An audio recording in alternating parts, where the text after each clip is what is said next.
ನಮಸ್ಕಾರ. ನಾನು C B Ranganath. ಪ್ರೀತಿಯ ಮಕ್ಕಳೇ, ನೀತಿಕತೆ ಸಂಖ್ಯೆ 253. ಇವತ್ತಿನ ಕತೆ ಶಂಕ ಮತ್ತು ಲಿಖಿತ ಮುನಿಗಳು. ಹಿಂದೆ ದ್ವಾಪರ ಯುಗದಲ್ಲಿ ಇದ್ದಂಥ ಮುನಿಗಳಿಬ್ಬರು, ಅಣ್ಣ ತಮ್ಮ ಇವರು, ಶಂಕ ಮುನಿ ಮತ್ತು ಲಿಖಿತ ಮುನಿ. ಶಂಕ ಅಣ್ಣ ಆದರೆ ಲಿಖಿತ ತಮ್ಮ. ಮಹಾ ತಪಸ್ವಿಗಳು, ವೇದಾಧ್ಯಯನ ಮಾಡಿದರು, ಮಹಾಜ್ಞಾನಿಗಳು. ಇಬ್ಬರು ಸೇರಿ ಸ್ಮೃತಿಯನ್ನು ರಚನೆ ಮಾಡಿದ್ದಾರೆ. ಅದಕ್ಕೆ ಕೆಲವರು ಶಂಕ ಸ್ಮೃತಿ ಎನ್ನುವರು, ಇನ್ನೊಂದು ಲಿಖಿತ ಸ್ಮೃತಿ ಎನ್ನುವರು. ಮನುಷ್ಯ ಹೇಗೆ ಬದುಕಬೇಕು, ಹೇಗೆ ಹೇಗಿರಬೇಕು, ಏನು ತಪ್ಪು ಮಾಡಿದ್ರೆ ಯಾವ ಶಿಕ್ಷೆ ಅನ್ನೋದನ್ನೆಲ್ಲ ಬರೆದು ಬಿಟ್ಟಿದ್ದಾರೆ ಇವರು. ಸರಿ, ಹೀಗಿರ್ಬೇಕಾದ್ರೆ ಹಿಮಾಲಯ ಪರ್ವತ ತಪ್ಪಲು ಈ ಕಡೆ ನದಿ ಹರಿತಾ ಇದೆ. ಒಂದು ಕಡೆಗೆ ನಮ್ಮ ಶಂಕ ಮುನಿ ಆಶ್ರಮ ಇದ್ದರೆ, ಇನ್ನೊಂದು ಕಡೆಗೆ ಲಿಖಿತ ಮುನಿಯ ಆಶ್ರಮ ಇತ್ತು. ತಮ್ಮ ಯಾವಾಗಾದರೂ ಅಣ್ಣನ ಆಗಾಗ ಬಂದು ನೋಡಿ ನಮಸ್ಕಾರ ಮಾಡಿ ಅವನ ಯೋಗಕ್ಷೇಮ ವಿಚಾರಿಸ್ಕೊಂಡು ಹೋಗ್ತಾ ಇದ್ದ. ಹಾಗೆ ಅಣ್ಣನೂ ಸಹಿತ ಯಾವಾಗಾದ್ರೂ ತಮ್ಮನ್ನು ಹೋಗಿ ನೋಡ್ಕೊಂಬರ್ತಾ ಇದ್ದಿದ್ದು ಉಂಟು. ಒಂದ್ಸಲ ಏನಾಗಿದೆ, ನಮ್ಮ ಲಿಖಿತ ಮುನಿ ಅಣ್ಣನನ್ನು ನೋಡೋಣ ಅಂಥೇಳಿ ಶಂಕ ಮುನಿಯ ಆಶ್ರಮಕ್ಕೆ ಬಂದ. ಅವ ಕಳ್ಳರು ಕಾಕರು ಭಯವೇ ಇಲ್ಲ, ಯಾರು ಶಿಷ್ಯಂದ್ರೂ ಇರಲಿಲ್ಲ. ಆಶ್ರಮ ಖಾಲಿಯಾಗಿದೆ. ಅಲ್ಲಿ ಜಿಂಕೆ, ಮೊಲ, ಪಕ್ಷಿಗಳೆಲ್ಲ ಹಾರಾಡ್ಕೊಂಡು ನೆಮ್ಮದಿಯಾಗಿ ಇದ್ದಾವೆ. ತುಂಬ ಸುಂದರವಾದ ವಾತಾವರಣ, ಮರ ಗಿಡ ಎಲ್ಲ ತುಂಬ ಹಸಿರಿದೆ, ಹೂಗಳು ಬಿಟ್ಟಿದ್ದಾವೆ, ಹಣ್ಣುಗಳಂತೂ ಜೊಂಪಿಯಾಗಿದ್ದಾವೆ. ಈ ಕಡೆ ಬಾಳೆ ಇರ್ಬೋದು, ಈ ಕಡೆ ಸೇಬು ಇರ್ಬೋದು, ಈ ಕಡೆ ನಿಂಬೆ ಇದೆ, ಮಾದಲ ಇದೆ, ಸಪೋಟ ಇದೆ, ಸೀಬೆ ಇದೆ, ಎಲ್ಲ ಹಣ್ಣುಗಳು ಇಂತಿಂಥ ದೊಡ್ಡ. ಇದನ್ನೆಲ್ಲ ಪ್ರತಿ ಸೌಂದರ್ಯ ನೋಡ್ದ. ಅಣ್ಣ ಇಲ್ಲ, ಹೋಗ್ಬಿಡೋದೇ ಇಲ್ಲ, ಕಾಯೋಣ. ಎಷ್ಟೊತ್ತಾದರೂ ಅಣ್ಣ ಬಂದ ಮೇಲೆ ಆತನಿಗೆ ನಮಸ್ಕಾರ ಮಾಡಿ ಕುಶಲಕ್ಷೇಮವನ್ನು ವಿಚಾರಿಸ್ಕೊಂಡು ಹೋಗೋಣ ಅಂತ ನಿಂತ. ಸ್ವಲ್ಪ ಹೊತ್ತಾಯಿತು, ಮಧ್ಯಾಹ್ನ ಆಯಿತು, ಅಣ್ಣ ಬಂದಿಲ್ಲ, ಹಸುವಾಗಿಬಿಡ್ತು. ಮನುಷ್ಯ ಅಂದಮೇಲೆ ಹಸುವಾಗದೇ ಇರುತ್ತೆ, ಏನು ಮಾಡೋದು?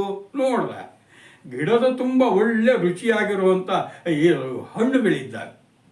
ಆಯಿತು, ಒಂದು ಹಣ್ಣು ತಿಂದುಬಿಡೋದು ಅಂಥೇಳಿ ಒಂದು ಹಣ್ಣನ್ನು ಕಿತ್ಕೊಂಡ. ಅಲ್ಲೇ ನೀರಿನಲ್ಲಿ ತೊಳೆದ, ದೇವರಿಗೆ ನೈವೇದ್ಯ ಮಾಡ್ದಂಗೆ ಮಾಡಿ ಕೈ ಮುಗಿದು ಹಣ್ಣನ್ನು ತಿಂತಾ ಇದ್ದ. ಆಗ ಇದ್ದಕ್ಕಿದ್ದ ಹಾಗೆ ಅಣ್ಣ ಶಂಕ ಮುನಿ ಪ್ರವೇಶ ಆಗಿಬಿಡ್ತು. ಓ ಅಣ್ಣ ಅಂಥೇಳಿ ತಿಂತಾ ಇದ್ದ ಹಣ್ಣನ್ನು ಆ ಕಡೆಗಿಟ್ಟು ಕೈ ತೊಳ್ಕೊಂಡು ಅಣ್ಣನಿಗೆ ನಮಸ್ಕಾರ ಮಾಡ್ದ. ಅಣ್ಣ, ಏನಪ್ಪ ಲಿಖಿತ, ಕ್ಷೇಮವ, ಚೆನ್ನಾಗಿದ್ದೀಯ ಅಂದರು. ಅಣ್ಣ, ನಿನ್ನ ಆಶೀರ್ವಾದದಿಂದ ಕ್ಷೇಮವಾಗಿದ್ದೀನಿ. ನಮ್ಮ ಶಂಕ ಮುನಿ ಕಣ್ಣು ಚುರುಕು. ತಾನು ಬರಬೇಕಾದ್ರೆ ತಮ್ಮ ಏನೋ ತಿಂತಾ ಇದ್ದಿದ್ದು ಹಣ್ಣು ಇದ್ದಂಗಿದೆ, ಅದನ್ನು ಆ ಕಡೆ ಇಟ್ಟು ಕೈ ತೊಳ್ಕೊಟ್ಟು ತಾನು ನಮಸ್ಕಾರ ಮಾಡಿದ್ದೆಲ್ಲ ಆಯಿತು, ಗೊತ್ತಾಗ್ಬಿಡ್ತು. ತಮ್ಮ, ಏನೋ ನಾನು ಬಂದಾಗ ತಿಂತಿದ್ಯಲ್ಲ, ಏನು ಅಂತ. ಸುಳ್ಳು ಹೇಳೋ ಅಭ್ಯಾಸವೇ ಇಲ್ಲ ಅಣ್ಣನ ಹತ್ರ, ಎಲ್ಲೂ ಇಲ್ಲ. ಈತ ಮಹಾ ಧರ್ಮಾತ್ಮ ಮುನಿ. ಅಣ್ಣ, ಹಣ್ಣು ತಿಂತಾ ಇದ್ದೆ. ಹಣ್ಣು ಎಲ್ಲಿತ್ತು?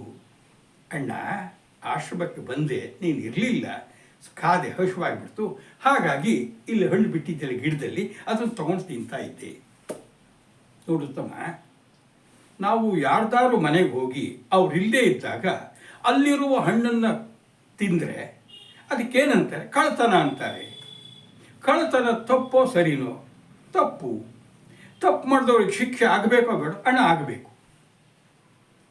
ಹಾಗಾದರೆ ಈಗ ನೀನು ನಾನಿಲ್ಲದೆ ಇದ್ದಾಗ ನನ್ನ ಆಶ್ರಮಕ್ಕೆ ಬಂದು ನನ್ನ ಅನುಮತಿ ಇಲ್ಲದೆ ಹಣ್ಣು ತಿಂದಿದ್ದು ತಪ್ಪಲ್ವಾ? ಹೌದು ಅಣ್ಣ. ಶಿಕ್ಷೆ ಆಗಬೇಕಲ್ವ? ಆಗಬೇಕು. ಈಗ ಶಿಕ್ಷೆ ಆಗದೆ ಇದ್ರೆ ಏನಾಗುತ್ತೆ? ಅಣ್ಣ, ಈಗ ಮಾಡಿರೋ ತಪ್ಪಿಗೆ ಈ ಶಿಕ್ಷೆಯನ್ನು ನಾವು ಪಡ್ಕೊಳ್ದೇ ಇದ್ರೂ ಸಹಿತ ನಮ್ಮ ಮರಣ ನಂತರ ಈ ತಪ್ಪಿಗೆ ಅವಾಗ ಶಿಕ್ಷೆ ಅನುಭವಿಸಲೇಬೇಕು. ನೋಡು, ನೀನು ಸಾಮಾನ್ಯ ನನ್ನ ತಮ್ಮ, ನೀನು ಮಾಡಿರೋ ತಪ್ಪು ಅಂತ ಒಪ್ಕೊಳ್ತಾ ಇದೀಯಾ. ಅಣ್ಣ, ನೀನು ಯಾವ ಶಿಕ್ಷೆ ಬೇಕಾದ್ರೂ ವಿಧಿಸು, ಒಪ್ಕೊಳ್ತೀನಿ, ನಾನು ಸಂತೋಷದಿಂದ ಸ್ವೀಕಾರ ಮಾಡ್ತೀನಿ. ಶಿಕ್ಷೆ ವಿಧಿಸೋ ಅಧಿಕಾರ ನನಗಿಲ್ಲ. ನೋಡು, ನಮ್ಮ ನಾಳುವ ಪ್ರಭು, ಸುದ್ಯಂಬನ ಪ್ರಭು, ಅವನ ಹತ್ರ ಹೋಗು, ಹೇಳ್ಕೊ, ಅವನೇನು ಶಿಕ್ಷೆ ಕೊಡ್ತಾನೋ ಅದನ್ನು ಸ್ವೀಕರಿಸಿ ಬಾ, ಕಾಯ್ತಾ ಇರ್ತೀನಿ. ಸರಿ, ಈತ ಅಣ್ಣ ನೀನು ನಮಸ್ಕಾರ ಮಾಡ್ಕೊಂಡು ಸೀದಾ ಸುದ್ಯುಮ್ನ ಮಹಾರಾಜನ ಹತ್ರ ಹೋದ. ಮಹಾರಾಜನಿಗೆ ಲಿಖಿತ ಶಂಕ ಮುನಿಗಳು ಅಂದರೆ ಭಾಳ ಅಪಾರ ಅಭಿಮಾನ, ಗೌರವ. ಅವರಿಗೆ ಬನ್ನಿ ಮಹಾಪೂಜ್ಯರೇ ಅಂಥೇಳಿ ಆತ ಭವ್ಯ ಸ್ವಾಗತ, ಅರ್ಘ್ಯ ಪಾದಗಳು ಕೊಡ್ಲಿಕ್ಕೆ ಹೋಗಿಬಿಟ್ಟ. ಇದನ್ನೆಲ್ಲ ಲಿಖಿತ ಮುನಿ ನಿರಾಕರಿಸಿದ. ಮಹಾರಾಜ, ನಾನು ನಿನ್ನ ಅತಿಥಿಯಾಗಿ ಬಂದಿಲ್ಲ, ನಾನೊಬ್ಬ ಅಪರಾಧಿಯಾಗಿ ಬಂದಿದ್ದೀನಿ.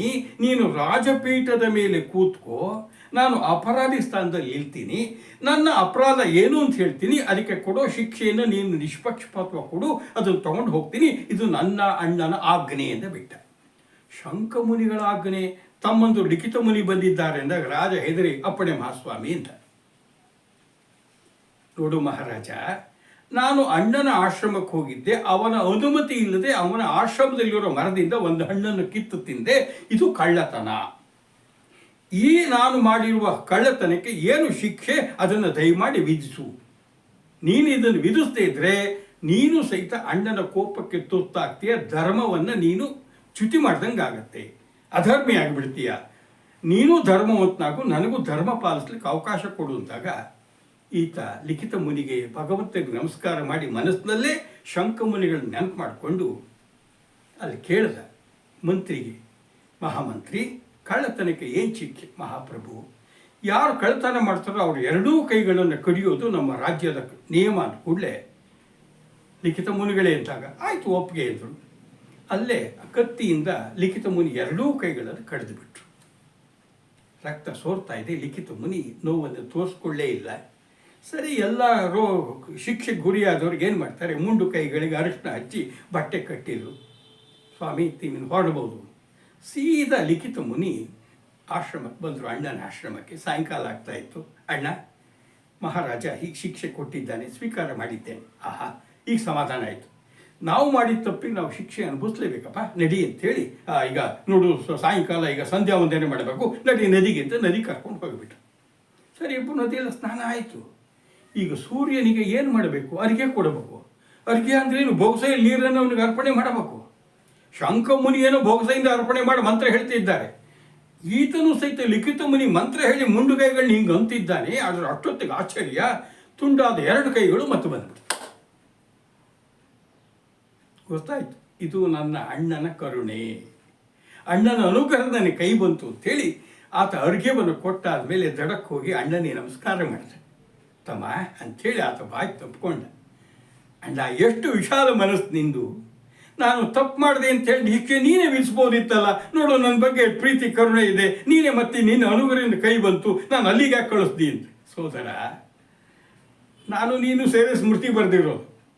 ನನಗೆ ನಿನಗೆ ಬರೆಯೋ ಅಧಿಕಾರ ಇದೆ, ರಾಜನಿಗೆ ಅಧಿಕಾರ ಇರೋದು. ಯಾರು ಪ್ರಜೆಗಳು ಶಿಕ್ಷೆ ತಪ್ಪು ಮಾಡ್ತಾರೋ ಶಿಕ್ಷೆ ವಿಧಿಸೋದು. ಹಾಗಾಗಿ ಅಲ್ಲೇ ಶಿಕ್ಷೆಯನ್ನು ಪಡೆದು ಬರಲಿ ಅಂತ ಕಳಿಸ್ದೆ.